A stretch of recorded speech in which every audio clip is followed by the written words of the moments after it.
and while the world shouted Messi, Messi, behind the scenes, there was another Lionel, the quiet architect, the strategist, the underdog. Not Lionel Messi, but Lionel Scaloni. This is the untold story of how a man once dismissed as not experienced enough, even not Argentine enough by his own people and even by legends like Diego Maradona, took a broken team, shattered by years of failure, and turned them into the most feared force in world football. But this redemption arc didn't begin with the World Cup. No, it started long before Scaloni wore the manager's suit. This is a story of patience, belief, and a quiet revolution that rewrote the destiny of an entire footballing nation.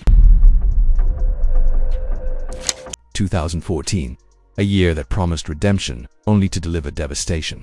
Argentina had climbed to the summit of world football, reaching the World Cup final in Brazil, a nation still haunted by the shadow of Diego Maradona's 1986 triumph. With Lionel Messi at the helm and Alejandro Sabella on the touchline, this was their moment to rewrite history.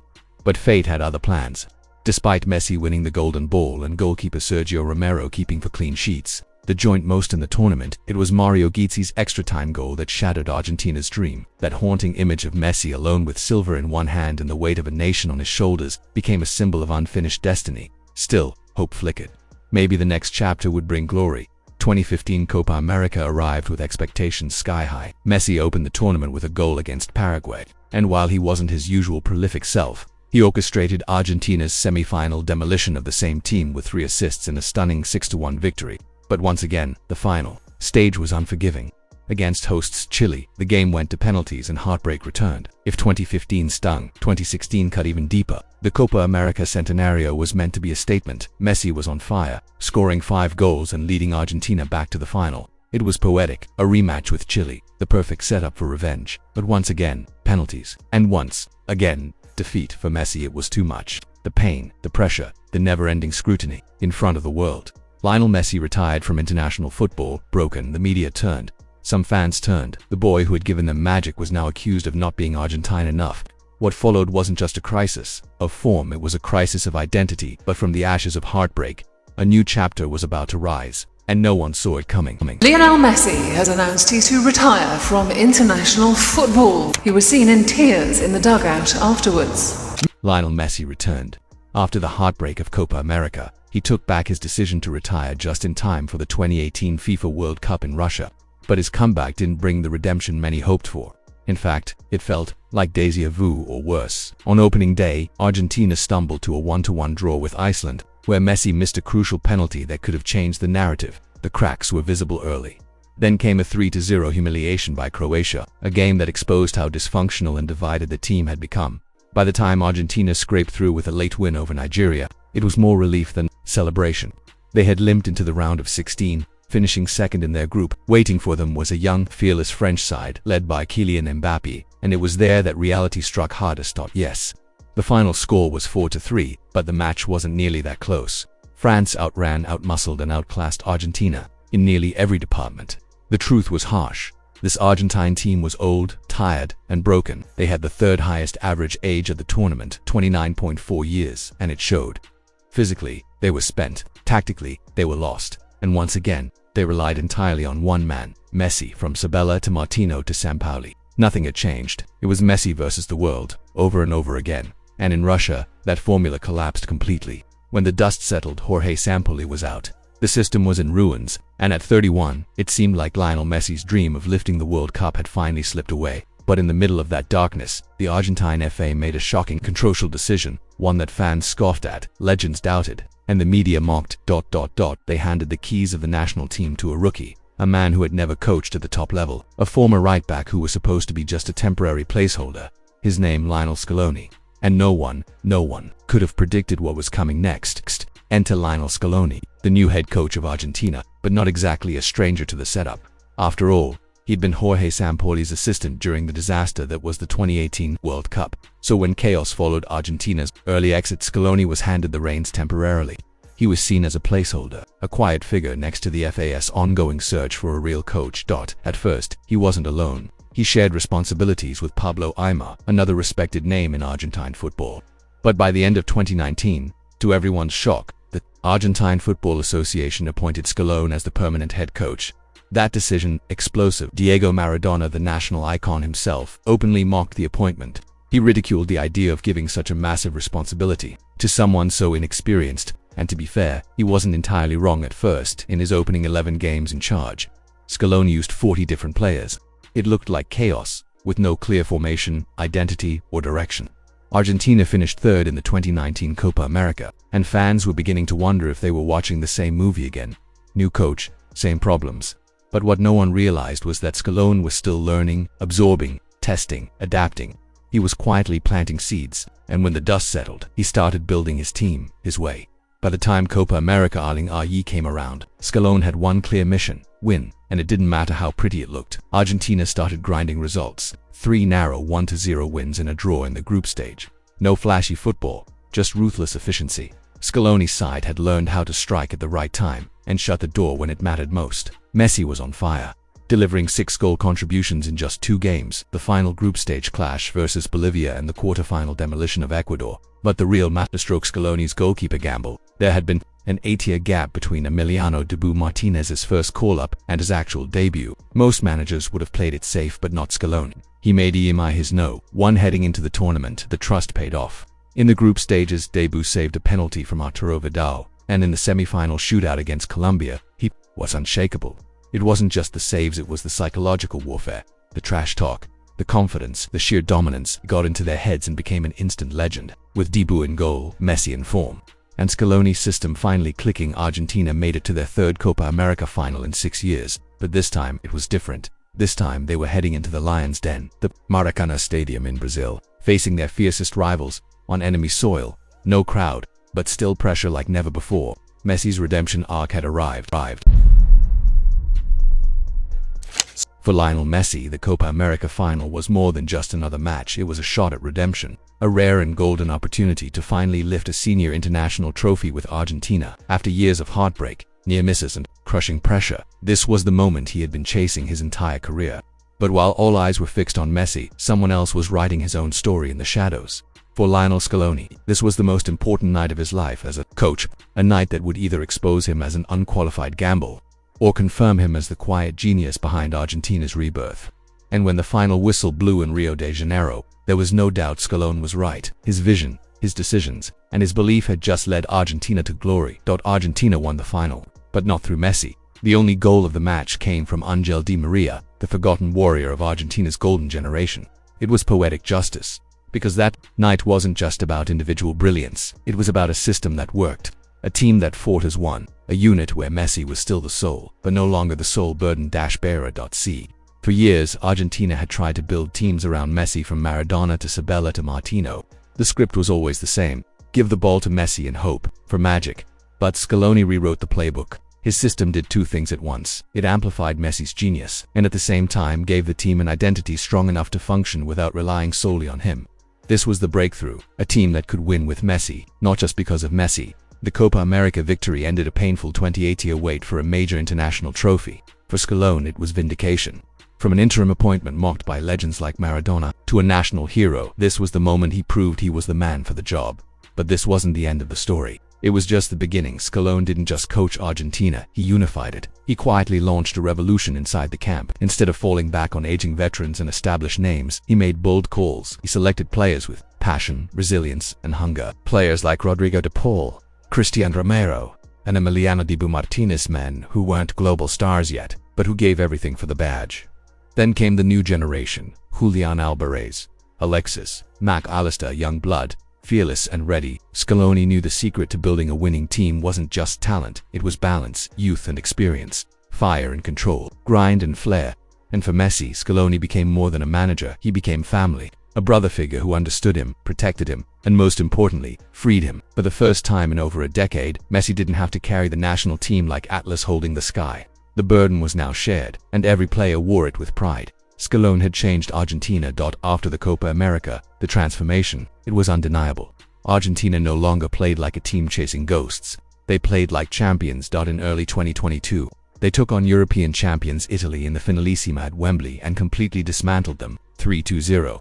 It didn't even feel like a final. It felt like a statement. Messi didn't score, but he ran the show. His presence was magnetic. He assisted one goal, but his influence stretched over all three. Di Maria and Lautaro Martinez did. The damaged Dybala came off the bench and added a third. It was a team effort. A perfect example of what Scaloni had built, a machine powered by Messi, but no longer dependent on him. And this was the new Argentina. A team of grit, steel, and tactical precision. One that played with emotion, but never lost its structure. A team that bled for the shirt, but could still dance when it mattered. Lionel Scaloni hadn't just brought Argentina a trophy, he had brought them back to life. And as 2022 rolled on, the world was about to see just how far this new Argentina was willing to go.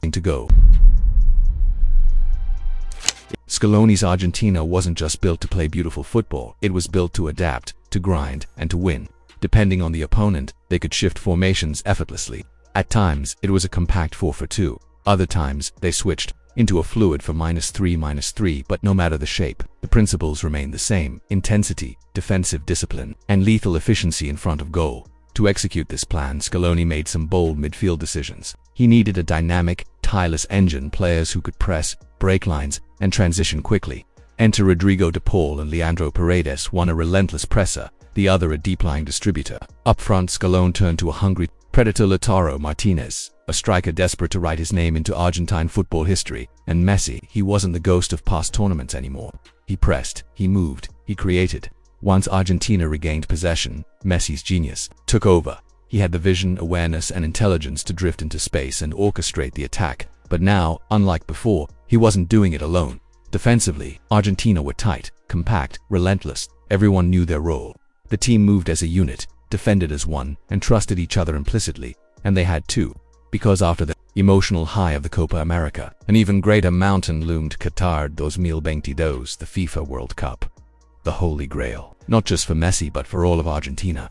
The last time they lifted it, Diego Maradona reigned in 1986. Now, 36 years later, they were back on the biggest stage, and for the first time in decades, they were genuine contenders. They entered the tournament on a jaw-dropping 36-game unbeaten run. Messi was still performing at the highest level. Di Maria was still dazzling, and now they had the perfect supporting cast. Players like Christian Romero, Dibu Martinez, Enzo Fernandez, Julian Alvarez, and Alexis Mac Allister. Youth and energy infused with Messi's magic. Their first game, against Saudi Arabia, on paper it was supposed to be a walkover. Argentina weren't just expected to win, they were expected to dominate. But football, like life, never goes according to script. Final score: Argentina 1, Saudi Arabia 2. It wasn't just a shock, it was a nightmare. One of the biggest upsets in World Cup history, and just like that, old fears began to creep back in.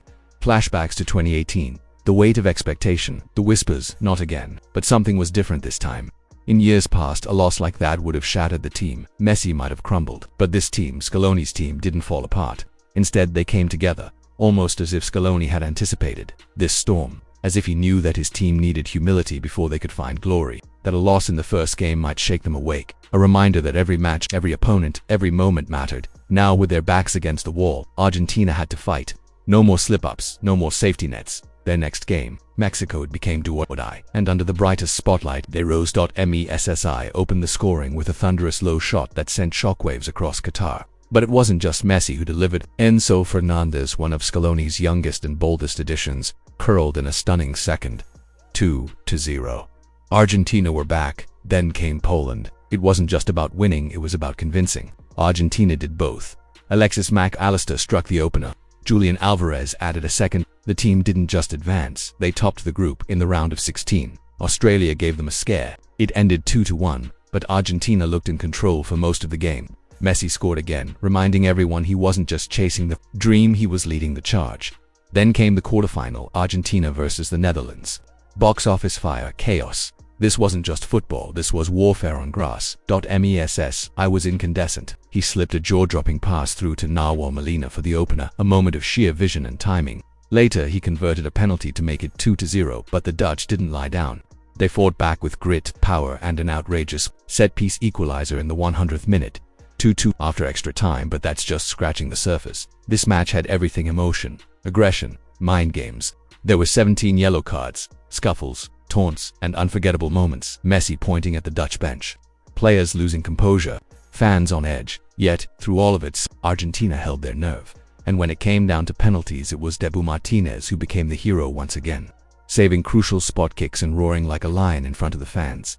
They were into the semi-finals. From Messi's genius assist to Molina, to the venom in his celebration after scoring that second goal, the match against the Netherlands was a battle, a World Cup classic. But as brutal as it was, Argentina let a 2-goal lead slip in the final 10 minutes. 2 late Dutch goals, one of them from a brilliantly worked set piece, dragged the game into extra time. 2-2. Tension, chaos, the weight of a nation. Again, when the penalty shootout came, Argentina needed a hero, just like in the Copa América, and once again, Emiliano Dibu Martinez answered the call. 2 monumental saves, ice in his veins, fire in his heart. With each stop, the noise grew louder. Argentina were through. Scaloni's Argentina were in the World Cup semi-final. The manager, often reserved and composed, barely flinched through the chaos. He was already thinking ahead. Next, Croatia, the same Croatia that had crushed Argentina 3-0 in 2018. The same Croatia that had just knocked out Brazil. But this wasn't 2018. And this wasn't the same Argentina. Scaloni made a decisive call. He kept Julian Alvarez ahead of Lautaro Martinez, a choice that proved inspired. After Messi opened the scoring from the penalty spot, Alvarez went on a breathtaking solo run, slicing through the Croatian defense with a bit of chaos and a lot of determination. His second, a poacher's finish from a Messi assist, made it 3-2. Argentina were going to the final. That performance was everything. Ruthless, dominant. They didn't just beat Croatia, they dismantled them. And now, the final chapter, Argentina versus France, Messi versus Mbappé, legacy versus dynasty. Stage was set for one of the most electrifying World Cup finals in football history. Scaloni's plan was masterful. From the first whistle, Argentina pressed, harassed, and overwhelmed the French midfield. The team moved like one, disciplined, hungry, fearless. And the goals followed. First Messi from the spot, then Angel Di Maria in a throwback to his best, finished off one of the most beautiful team goals of the tournament, 2-0. Argentina were cruising, 15 minutes from glory, but you can't write a final without chaos. France found a lifeline. Mbappé, cool as ever, converted from the spot. Just 1 minute later, boom, a sensational volley. 2-2. The air sucked out of the stadium. Argentina's lead was gone. Extra time. Scaloni wasn't coaching tactics anymore. He was managing emotions, holding his squad together by sheer will. And then Messi again. Right place, right time. Argentina 3, France 2. The dream was alive again. But fate wasn't done playing with their hearts. Another penalty. Mbappé again. Hat-trick. 3 seconds. From heartbreak, then salvation. In the dying moments, France's Kolo Muani broke through on goal, one-on-one strike away from history. But then Emi Martinez unleashed a moment for the ages. A sprawling last gasp, match-saving block. That save wasn't just a stop, it was divine intervention. Penalties again. But this time it felt different. Argentina were composed, controlled, united. France blinked first. Debu danced. The pressure told. And now it was all down to one kick. Gonzalo Montiel. One step, one strike, one shot at immortality. He hit it. Net goal. History. Argentina were world champions. The stadium erupted. Millions wept. Messi fell to his knees. Scaloni crumbled into tears. This wasn't just a football match. This was a story decades in the making. For Messi, it was the final jewel in his crown. The trophy that eluded him now raised above his head. But for Lionel Scaloni, this was something different. A man once doubted, appointed in crisis, laughed at, ignored. Now, a legend, he didn't just coach this team. He rebuilt Argentina's soul. He took a broken generation and gave it identity, belief, and victory. And that day, in Qatar, he wasn't just a manager. He was the architect of a miracle.